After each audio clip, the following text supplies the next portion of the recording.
这个是我们推出的一款重型的越野轮椅，然后净重的话重量就有100公斤了。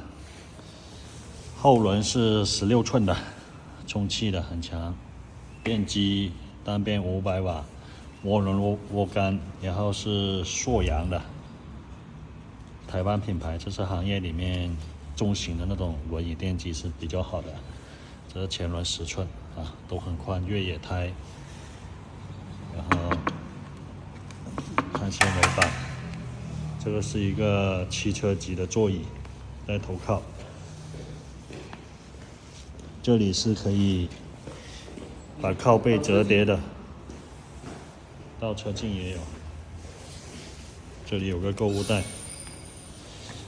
后轮带减震，这是配的铅酸电池，58安时标配，然后也可以扩增，也可以换成锂电池。这是倒车灯，我们把它车灯亮起来试一下。车灯亮啊，车灯前车灯，然后转弯应该是有个转弯灯吧，转弯灯这里，转弯灯，右边转弯灯，这些都是可以调节的。脚托安全带，然后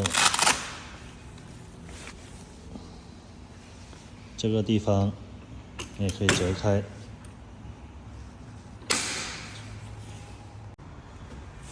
这种重型的越野轮椅呢，速度可以达到12公里每小时啊，5档速度可调。这个呢，我们已经出口了很多了，卖了很多了。这个电机非常好，很耐用，但是这个结构有一点不好，不太方便的是在哪里呢？是这个电池刹，就没电的时候用手推模式电池刹这根杆，它在里面这里，如果手很大的人可能就，我的手是正常手大小啊，掰这个不是很方便。但是没办法，这个基本上都是这样子设计的，这里掰这个不是很方便。还有一点，这种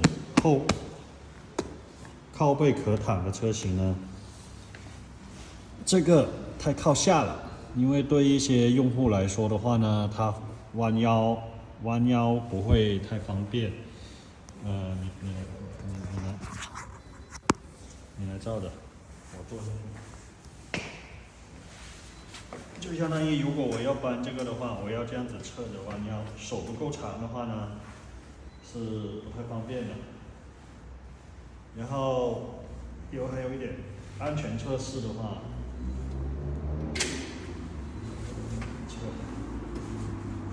这个重心是很稳的。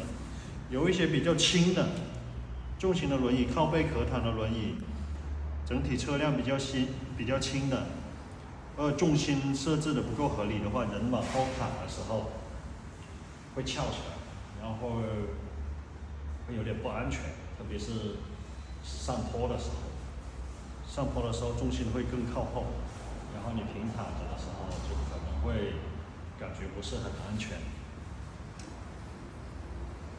这款不错，这款